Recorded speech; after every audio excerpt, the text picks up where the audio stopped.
Alors, en 2005 est paru ce livre, Création, qui est un essai sur l'art contemporain,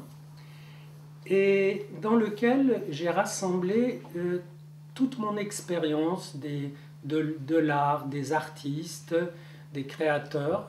notamment en art plastique, car j'ai écrit par ailleurs sur la danse contemporaine, sur le théâtre, sur la littérature, mais là c'est vraiment la peinture, la sculpture contemporaine, qui m'a beaucoup touché parce qu'il me semble qu'elle remet en acte, elle remet en jeu, elle remet au travail et elle remet sur le métier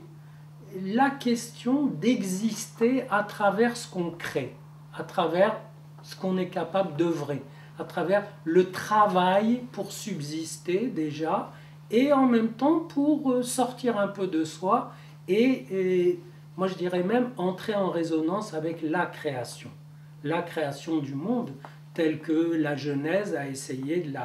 la dessiner, la Genèse biblique, de la dessiner en des termes un peu symboliques, métaphoriques. On sait très bien que le monde a été créé, enfin existe depuis des milliards d'années, mais que les actes créatifs sont rares et qu'il s'agit justement de faire entrer dans l'existence des choses qui n'y sont pas tout à fait. Et donc je montre que l'art contemporain, à travers toutes sortes d'exemples que je prends dans ce livre, je visite les musées de New York et les galeries, et de même des grandes galeries à Londres, un petit peu aussi en France, et je montre que, d'une certaine façon, la thématique de l'art contemporain est très au-delà des questions qu'on s'est posées d'habitude sur l'art qui résiste à la mort, c'est la thèse de Malraux, l'art et la religion, l'art et la rupture avec ce qui précédait, etc. Je montre qu'en fait, on s'est libéré de toutes ces thématiques et que l'art aujourd'hui consiste vraiment à tenter de faire exister des créatures particulières qui ne sont ni humaines, ni animales, ni végétales, qui sont des œuvres. Les œuvres sont des créatures qui demandent à vivre. Et l'artiste, quand il arrive à accrocher sa faille intérieure, son désir, son appel d'être à ces œuvres en gestation et qu'il arrive à leur donner une réalité qui peut croiser ou contrarier la réalité commune, qui peut la prendre à rebrousse-poil, qui peut aussi l'ignorer sans que ce soit forcément fou. Eh bien, lorsqu'il y arrive, l'artiste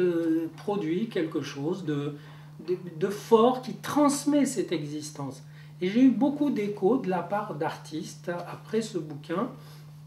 des échos d'ailleurs très émouvants. Plusieurs ont écrit, sans s'être donné le mot, « J'ai l'impression que vous m'avez rencontré là où je me croyais seul ». C'est-à-dire justement là où ils se battent avec leur création. Et depuis, je fais des portraits d'artistes. C'est-à-dire de beaucoup des artistes me montrent leur œuvre. Et je suis assez content lorsque, grâce à ce que j'ai appris dans ce livre, je suis assez content d'arriver au noyau, au cœur où leur personnalité, leur existence vivante d'hommes, de femmes, fragiles et en même temps cherchant des appuis, et lorsque ça croise le matériau avec lequel il s'exprime et avec lequel il donne corps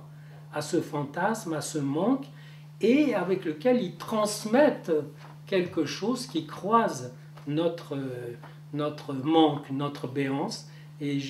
bon, il y a toutes sortes de formules là-dedans, comme l'œuvre d'art, c'est le croisement entre deux narcissismes, celui de l'artiste et celui du regardeur, mais qui s'accrochent par leur point de fragilité.